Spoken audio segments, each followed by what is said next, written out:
Let's have a look at bishop h5. Why? Where is this going? If black continues with a3, bishop g6, the queen can come to h5, a2, queen h5, queen e7, bishop takes f5. Cool move using the pin on the h file. Rook c2, and you can just crash through on h6. Too much pressure. King g8, it doesn't matter, queen h8 check, and it's just mate very soon really. Mate here, so e4, let's have a look. This game is between Ding Liren and MVL in the Grand Chess Tour final, which took place in London. The point of this video is to look at the end tactic. We will be running through the opening and the middle game very quickly. Let's begin. c4, c5, g3, g6, and we have asymmetrical English. e5, castle, knight e7, d3, d6, a3, preparing b4, so you stop it. It does give white the b5 square. Rook b1 with b3. Rook b1 was needed just to get out the way, and bishop b2 will be next. Rook b8, bishop b2, knight d2, typical rerouting, and after bishop e6, black is threatening to go d5 to open up his position. So if you played a move like rook e1, d5 looks good. Take, black is doing fine in this type of position. If you were to keep a knight on b6, not good. So white has to go knight d5 to stop it. This gives black the chance to play b5 to try and do something on the queen side. e3, controlling d4, rook e1, and now bishop g4 played by MVL. I don't really like this move. Don't think it was too necessary. Keep the bishop back on e6 and then play f5, something like this. Queen c2, g5, and after f4 we have this very interesting central struggle. Back to game, bishop g4 played, so you get the queen out of the way. Rook c8, I'm not too sure what that does.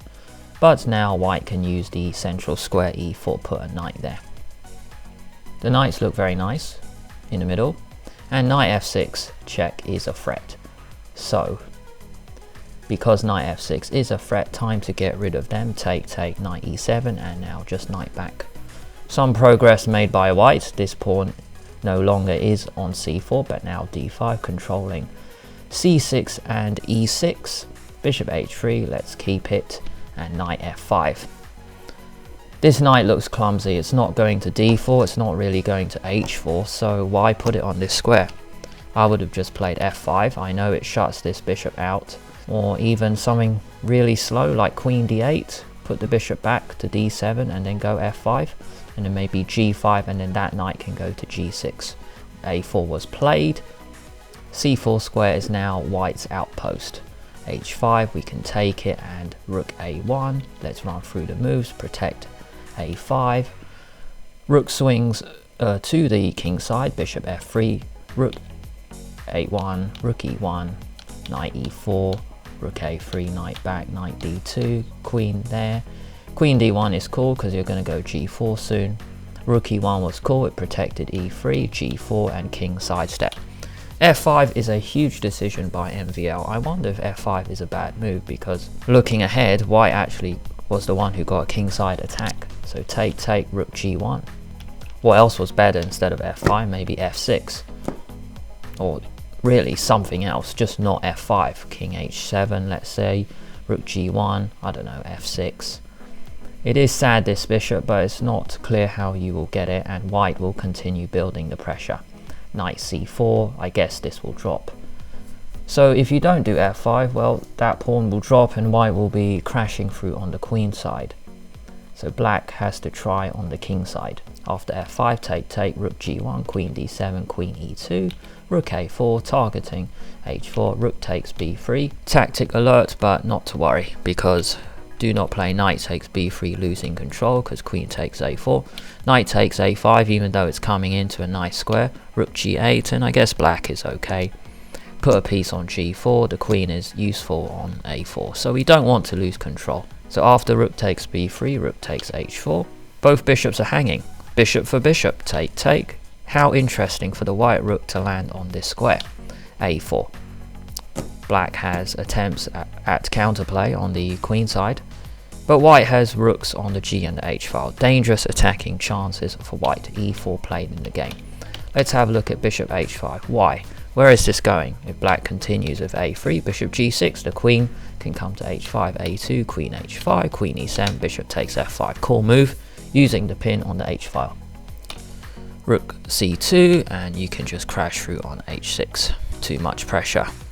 King g8, it doesn't matter. Queen h8 check, and it's just mate very soon, really. Mate here, so e4, let's have a look. Rook c2 played. Now f4 is not possible because white will penetrate on the light squares with bishop g4, once again using the h file. Move the bishop, and queen can come in, rook can come in as well. Rook c2 played, rook c2 played, rook h5, forcing a decision on the f pawn. Rook h5, let's have a look. What's the point of that? If we go a3, maybe, oh, ef5, just like that. Cool, nice. And then f6 is difficult to stop. What if rook f8? Maybe queen e3 now. Yeah, because there's no black f pawn, so we can use the queen, and then the knight can go to c4 or to e4. Cool. Back to the game. Rook h5, f4, shut it down. Queen d1, move the rook, and now knight c4, a3 played. If rook a2, you could just double on the g file like a normal person, or white can go on the queen side with queen b1 coming into b8. If you stop it with queen c7, then queen b5 coming to e8. If queen d8, queen b7 attacks g7, so if queen f8, just find a way to come in. Knight d6 looks good. You can come back here, here, rook can go to g6. Knight c4, a3 played. Bishop g4 coming in, queen d8, we can get one of the rooks, and now bishop to e6, a2. A brilliant tactic to finish off this masterpiece of a game. This was the point of this video. White could play a normal move like queen a4, but Ding goes for a flashy finish, which is really nice, just crashing through on the king side. Let's play the first move and discuss. Rook takes g7. My first question was not if king takes g7, but if rook b1. I was thinking that perhaps white had blundered, but it is Ding Liren, so chances are he checked this tactic thoroughly. Rook b1 doesn't work out, because white has a brilliant backward move, threatening mate at the same time and dealing with the a2 pawn. Let's play the brilliant backward move with rook g1. H-file pressure is still there. You can't just take, because rook takes h6 is your checkmate. If you defend with queen f8, black can queen next, get your own queen into the position with queen g4. If rook takes g1, you just go queen g1 and you guard a1. If what else? If a1 queen, well, the knight is guarding the g8 square, so sacrificial deflection. Rook takes h6 check, salted take, queen g8 is your checkmate. After rook takes g7, black played king takes, queen g1 check, king f8, and here there's only one winning move. Rook takes h6 doesn't work because rook b1, and it looks like black has suddenly got out of this. White doesn't have enough pieces to deliver checkmate. Notice the queen on g1 cannot move, so check, and then you have to give a perpetual. The black king can't escape. Just switching between king f8 and king e7. Black can't go forward, trying to escape, because rook f7 is checkmate. After king f8, then there's a really cool move now. Perhaps MVL missed this, beginning with rook f5 check. It is okay to put the rook on this f5 square because the knight on h6 is guarding g8. The queen can come into the position.